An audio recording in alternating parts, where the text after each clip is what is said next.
Welcome to the Banker Lamp. Please enjoy the video. In this video, I will explain how to use the Bloomberg Excel add-in. Open Excel and enable the Bloomberg tab from the Add-ins menu. Next, sign into your Bloomberg terminal so the API can authenticate. I'll walk you through creating formulas, refreshing live data, and troubleshooting common errors. Follow along as we build a simple sheet pulling prices, identifiers, and time series so you can replicate each step easily at your desk. In this video, I will explain how to use the Bloomberg Excel add-in.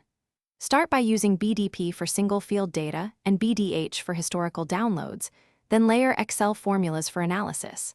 I'll show best practices for caching, refresh settings, and avoiding rate limits so your workbook stays responsive. You'll learn how to request multiple securities, map fields to headers, and validate results to prevent formula errors and mismatched time series. In this video, I will explain how to use the Bloomberg Excel add-in.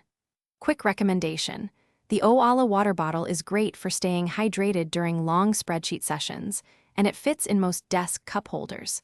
If you're finding this guide useful, please subscribe and like so we can make more content.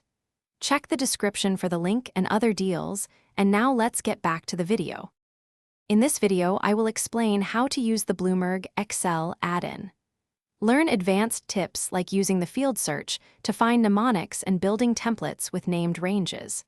I'll guide you through protecting formula cells, using arrays for batch pulls, and crafting macros to automate repetitive requests. You'll also get practical advice on managing large datasets and combining Bloomberg outputs with custom calculations so your models remain clean and auditable.